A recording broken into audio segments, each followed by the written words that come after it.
Hello and welcome to another Times Radio Members Question and Answer. Today we're answering comments from our channel members on frontline episodes and other videos about the war in Ukraine and its impact on the world stage. I'm Philip Ingram. I currently present Times Radio Frontline, but I'm a former senior British military intelligence officer and commentator on all matters defence, security, terrorism, cyber and anything else people want to get my opinion on across the world. Now I'm going to jump straight into your questions. The first one comes from Marty. Welcome back, Marty. And you say, with Iran now in full defence mode against Israel, that supply to Russia will quickly cease for good. Well, one of the frontline episodes this week, whenever I was talking to Hamish de Bretton Gordon, talks about that very issue. So I'd recommend that you go back and have a look at that. But yes, Iran is not in a position to provide any weapons capability to Russia. It had exported its manufacturing expertise to Russia, where the Shahad 136 drones are now being manufactured for the Russians. But a lot of the expertise, and I'm sure some of the components of those drones would have come from Iran still, and that will have dried up because Iran will need all the weapons itself.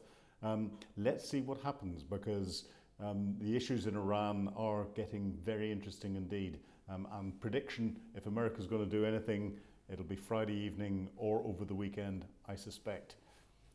Next question, or next point comes from Nick.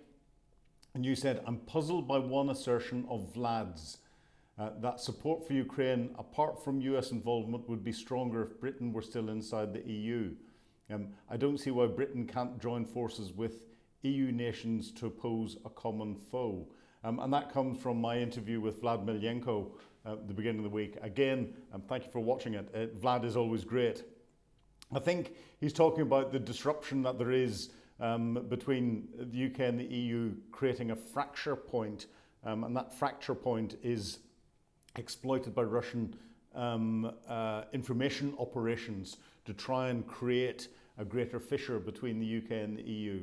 The UK and willing EU countries work very well together in NATO. There's only a couple of countries in the EU that are not members of NATO, in particular Ireland and Austria. We've got good relations with both. Their ability to contribute militarily is minimal to everything that's going on. The rest of the negotiations can happen in a forum where we're used to negotiating these things and working together, and that's a NATO forum, and you can have that NATO forum without the US.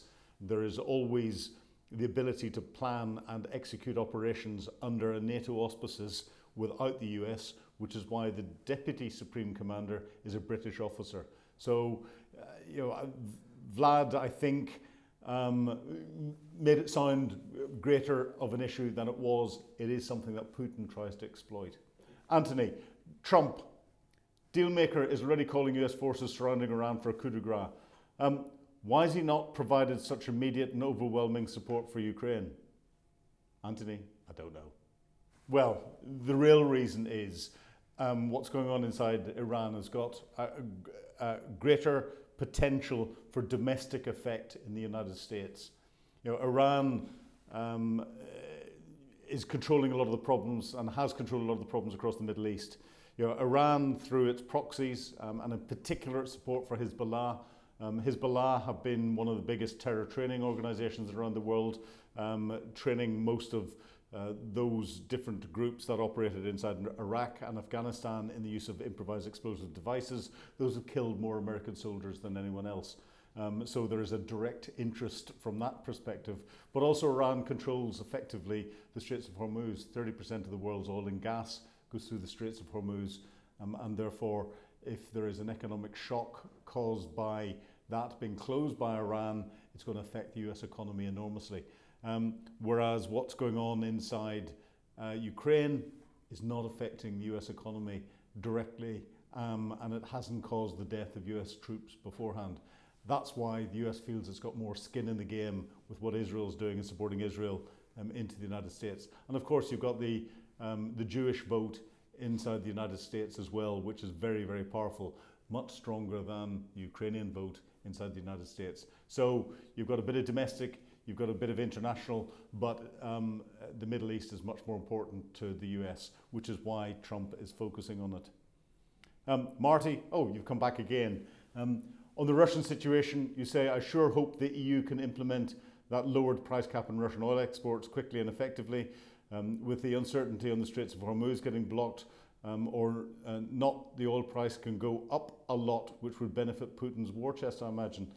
We saw when Israel last Friday first attacked into Iran, we saw a 15% jump in oil prices, and Putin is laughing all the way to the bank when oil prices are going up and up and up. He's benefiting from this enormously. Again, this is something that I discussed with Vlad Milyanko and with Hamish de Bretton Gordon in the Frontline episodes this week. The EU has got an influence on oil prices, but it doesn't set it. The international markets are set very differently, and if the Straits of Hormuz did get blocked, as I said earlier, 30% of the world's oil and gas goes through there. We'd see a massive hike in energy costs that would make the spike we saw whenever Russia invaded Ukraine seem like a relatively small issue. So I'm concerned about it, and that is probably what I think the United States is concerned about as well. Astro, into your point, you come in next. You say, in fairness, it's so much cheaper to let America do the heavy lifting. Same rumour of weapons of mass destructions, a little pump priming to get things going. Am I the only one who thinks the Iraq modus operandi is in play? Astro, no, you're not, but it's different. And the weapons of mass destruction that was being used as an excuse inside Iraq, I have to be careful what I comment on here because I know more than is in the public domain. That argument, I still think to stop Saddam Hussein using them was a right argument, but the intelligence that was provided to the United Nations and the justifications that went on were deliberately skewed so that George Bush and Tony Blair could finish what Bush Senior had failed to do. There wasn't a justification at the time to go into Iraq. What's going on inside Iran is different, and it's Iraq was all about chemical weapons. Iran is all about potential for nuclear weapons. It's a stated aim of Iran for the destruction of the state of Israel. Donald Trump spoke to Vladimir Putin when he was talking to him about peace deals inside Ukraine, and talked to Vladimir Putin and asked Putin to make sure that nothing went to Iran that could destroy the state of Israel. He was clearly concerned about Iran acquiring a nuclear warhead. And we have to ask why Iran is enriching its uranium 200-300 feet underneath a mountain if it's purely for peaceful purposes. You don't do that unless you want to protect it because you're developing it for military purposes, and therefore they are developing it for military purposes, which is what the International Atomic Energy Commission said in their latest review. And therefore the nuclear weapon is significantly greater threat than the chemical weapons that were used as the excuse to go into Iraq. So it's different. It is cheaper for the Americans to do the heavy lifting, but the Americans are the only military in the world that has got this GBU-57 penetrating bomb that can go a couple of hundred feet under the ground before it explodes. It carries 30,000 pounds of explosives. That's 13.6 tons or 13.1 tons. I am trying to do the calculation in my head of high explosives, and it's dropped from the B-2 stealth bomber. No other country has got the capability to carry that size device, and that's what is needed for some of the Iranian underground nuclear capabilities. That heavy lifting done by the United States is heavily supported by other countries. Middle East countries in providing basing, but also the UK in providing basing and other support. I can't give the detail on it on this, but that will include tanker aircraft support and other support in the region, and everything has been pre-deployed. So let's see what happens this weekend. And our final question today comes, or final point today comes from Steve. And Steve, you say, as Trump would say, if Ukraine is Europe's problem, then we shouldn't be involved. What are we doing in the Middle East? Well, the Middle East is our problem too. We've got national interests into it. As I said, with the Straits of Hormuz, 30% of the world's oil and gas goes through there. We rely on imports of oil and gas, unfortunately, because we're not exploiting what we have in the North Sea to the right degree. We've got British sovereign base areas in Cyprus, which are directly linked into there. We've got international relations across with many different countries in the Middle East, and the destabilisation will affect them. And of course, the thing that I keep repeating, UK is a permanent member of the Security Council of the United Nations. No member of the Security Council of the United Nations should walk away from global responsibilities. And we've already got China and Russia causing global responsibilities. We've got America playing where it wants to play. We have to be the fair broker and look after our interests by participating.